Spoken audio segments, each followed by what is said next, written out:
Doctor मधु शुक्ला जी, जिनसे मैं प्रेम करता हूँ कि डरता हूँ मुझे खुद नहीं पता। अब बिनु भय होई न प्रीति तुलसी बाबा बता गए हैं, तो भय के बिना प्रीति नहीं हो सकती। और सच्चा कलाकार वही है जो खुद के डरने का इंतजाम करके रखे, ऐसी हरकतें करता रहे कि उसे डरना पड़े। मतलब अपराध किए बिना जो है कलाकार नहीं हुआ जा सकता। और मैंने किए हैं अपराध, वादा खिलाफियाँ की हैं, उन सब के लिए बिल्कुल निरभ्र मन से माफ़ी चाहता हूँ सम्मान्य डॉक्टर शुक्ला से, अपनी छोटी बहना सलोनी से। मेरे मन के आसमान पे कोई बादल नहीं है, क्योंकि ये साज जब बजने लगता है ना तो सारे दुख दूर हो जाते हैं साहब। संगीत जो है उपचार है, और संगीत बहुत विनम्रता के साथ हाथ जोड़ के आप सभी थिएटर वालों से निवेदन कर रहा हूँ, एक बात मेरी ओर से जोड़ लीजिए अपने ज्ञान में। संगीत बैकग्राउंड इफेक्ट नहीं है। संगीत नाटक के प्रभाव को बढ़ाने, उसे सुंदर बनाने नहीं आया है। संगीत अपने आप में एक स्वयं संपूर्ण सत्ता है। अगर वो नाटक में आता है तो ये आपका सौभाग्य है, नाटक में उसे प्रयोग करने वाले का। नृत्य अगर आपके नाटक में आता है चलकर तो आप धनी हैं, आप प्रिविलेज्ड हैं। जात वेदस और नंबूदिरी केरल के ब्राह्मणों का, मराठा ब्राह्मणों का सामगान आपके नाटक में चला आता है तो कौन सौभाग्यशाली है आपके अलावा? वो क्या बैकग्राउंड इफेक्ट है? हमारे चलने की आहट, बादलों का गरजना नहीं, वो सब नकली होता है, संगीत असली होता है। मैं सच कहूं तो नाटक की कचहरी में संगीत का मुकदमा लेके आया हूं। आजकल मैं मुकदमे बहुत लड़ रहा हूं। एक संस्था है बनारस में, नागरिक प्रचारणी सभा, तो उसके मुकदमे हाईकोर्ट में दिन रात लड़ता हूँ। और पतंगबाजी की तरह, जुए की तरह, शराब आदि की तरह मुकदमेबाजी बनारस का बहुत बड़ा व्यसन है।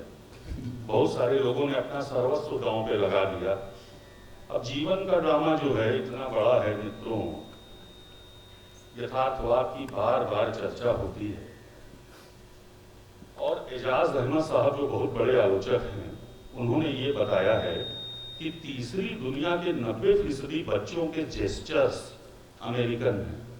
एक स्टडी में ये पाया गया है। तो जीवन का ड्रामा तो यहाँ है कि आपका बच्चा अमेरिका है। इससे आगे जब ड्रामा निकलेगा, उसको यथार्थ को ट्रांसेंड कर सकने की शक्ति अपने में धारण करनी होगी, यथार्थ का उल्लंघन करने की। और संगीत आपको यथार्थ का उल्लंघन करने का आत्मबल देता है, नृत्य देता है, क्लासिकी कलाएं देती हैं, आपका साहित्यिक वांगमय देता है, और अंततः आपका विजडम कि आप उसे कैसे ले आते हैं नाटक में। मैं अपने कलाकारों से आपका परिचय करा दूं। पहले अभिनेताओं से थोड़ा थोड़ा सा प्रसंग हम आपको दिखाएंगे। कलाकार सब एक साथ मंच पर आ जाएं, पीछे खड़े हो जाएं, अर्धवृत्त जैसा बना लें, तब मैं परिचय दूं। राम की भूमिका में स्वाति। स्वाति को इस वर्ष उस्ताद बिस्मिल्लाह खान युवा पुरस्कार अभिनय के लिए मिला है। देवी और सीता की भूमिका में, दोहरी भूमिका में, देवी और सीता की भूमिका में नंदिनी। लक्ष्मण की भूमिका में साखी। हनुमान, विभीषण, जांबवान आदि अनेक भूमिकाएं निभाते हैं तापस। सुग्रीव, अंगद आदि अनेक भूमिकाओं में शाश्वत। और मेरे लिए बहुत सौभाग्य का क्षण है कि इस प्रस्तुति के संगीत निर्देशक द्वय हमारे बीच उपस्थित हैं।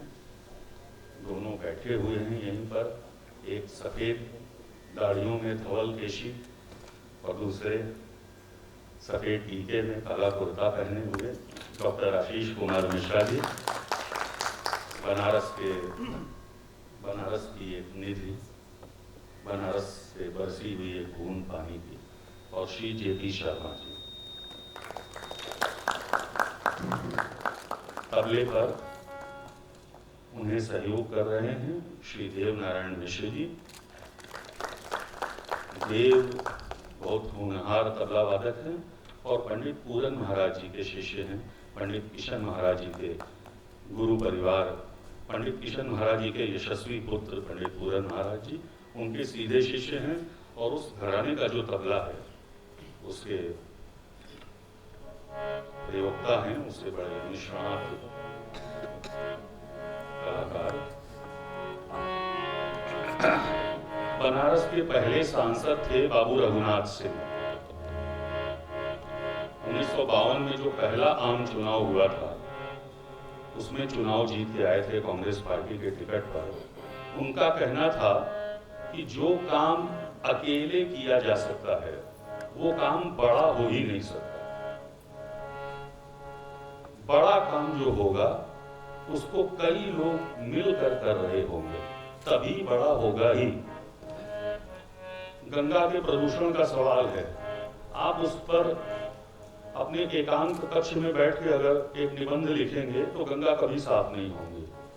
लेकिन मैं आपसे वादा करता हूं कि 1000 नौजवान अगर ड्रेनेज की पाइप के सामने खड़े हो जाएंगे, मल जल के सामने, टट्टी और पेशाब जो सीधे गंगा जी में गिराया जाता है उसके ठीक सामने, तो वो ड्रेनेज जो है उसको रोकना पड़ेगा, कुछ न कुछ उसकी दिशा मोड़नी पड़ेगी।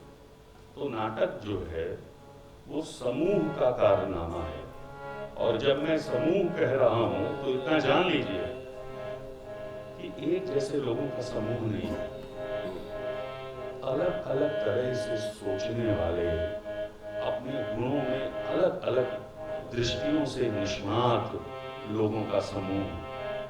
कोई बहुत अच्छा देश में आलाप लेने वाला होगा, कोई बहुत अच्छे से छऊ की कोई किसी मुद्रा को अभिनय में बदल लेने वाला होगा, कोई बहुत अच्छी लगी लड़ी बजाता होगा, कोई कुछ होगा, कोई रोम से आया होगा, कोई मदीने से आया होगा, कोई काशी से आया होगा, कोई काबा से आया होगा। ऐसे विरोधों का जब सामंजस्य होता है घटित, तब बड़ी कला, लार्जर देन लाइफ आर्ट संभव होती है। मैं राम की शक्ति पूजा की कथानक आदि में आपको नहीं उलझाऊंगा। एक प्रसंग है उसमें, कथा में राम का मनोबल टूटा हुआ है। राम बहुत हताश है, उन्हें लग रहा है कि वो युद्ध हार जाएंगे। उन्हें देखकर उनकी सेना भी उदास है, और उदासी के इस चरम क्षण में उन्हें सीता की याद आती है। उदासी में हमको भी बहुत कुछ याद आता है, बहुत डिप्रेशन का जो एक पीक पॉइंट होता है उसमें, कैसे विदेह के उपवन में राजा जनक के बागीचे में राम की सीता से पहली मुलाकात हुई थी। आंखों से आंखें मिली थी, नैनों से गोपन प्रिय संभाषण हुआ था। एक तो बहुत खालिस कविता और दूसरे उतना ही शुद्ध बनारस की गायकी। 2 रागों की ब्लेंडिंग है, राग देश और उसके बाद काफी मिश्र है। देश विरह का राग, काफी प्रसन्नता का आयाम। तुलसी ने भी इस प्रसंग का वर्णन किया है रामचरितमानस में कि राम और सीता की पहली मुलाकात कैसे हुई। निराला ने भी किया है। हम निराला वाला वर्जन आपके सामने पेश करेंगे। काफी छोटा सा प्रसंग।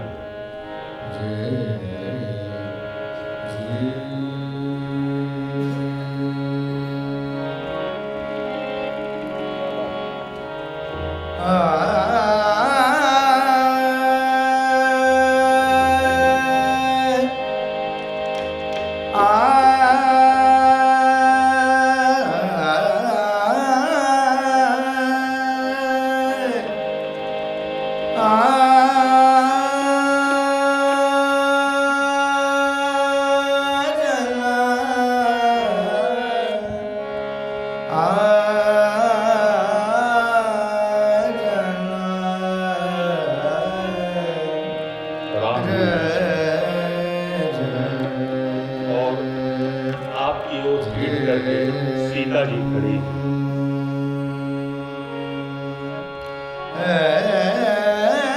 ऐसे क्षण अंधकार